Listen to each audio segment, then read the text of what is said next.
What on earth could have convinced Paul, Saul of Tarsus, to go from being, as he would himself put it, the most zealous defender of what he perceived to be the right way to deal with the law of Moses and to deal with this new Christian movement, and that is to exterminate them? What on earth would convince this guy to so dramatically change teams that he would go from being the guy trying to kill Christians to the guy being willing to die as a Christian? What on earth could have done that? Well, Peter was on earth. Could he have convinced Saul of Tarsus? No. What about James or John or Matthew or Bartholomew or any of the other ones? Could they have? They were on earth. Could they have convinced Saul of Tarsus to change teams? I don't think so.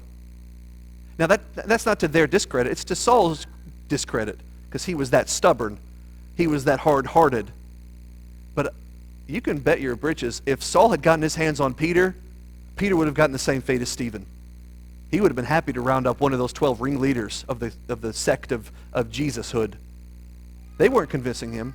The fact is, because of his own hard heart, there's not a person, there's not anything on earth that's going to convince Saul to change.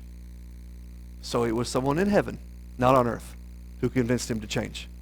And that's the point. And the point is not, don't take away the point that if you're hard-hearted, well, I can't convert you, I can't help you, I'm not going to do anything with you. It's going to take Jesus coming down and talking to you, because Jesus isn't going to do that. This is a special circumstance. This man is being called to apostleship. And so Jesus is appearing himself before him. But as a secondary issue, you have this man whose heart is so hard that no one is going to convince him but Jesus. But what that means is, that means that Saul, Paul, becomes the greatest living testimony to the resurrection of Jesus. That Paul becomes the greatest living example that it is not a myth, that it is not a fraud, that it is not a con, that it's not just wishful thinking, that we've not all just been duped. Because there is no reason for this man to choose the losing side.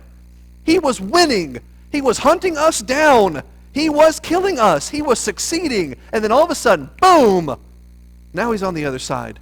And even though we won't get to it here, if you keep reading, the very ones he came to Damascus to hunt Christians with end up trying to hunt him, and the very ones he went to try to kill end up rescuing him and helping him out of the city in a basket to avoid the very death and persecution that he was bringing there originally. A little bit of irony. Who could have made that man change like that? Only Jesus. And if that's the case, then Jesus is not dead. If only the resurrection of Jesus could have turned Saul into Paul, the persecutor to the apostle, then Jesus is not dead. Jesus is alive. And as he says here, he is. I am Jesus.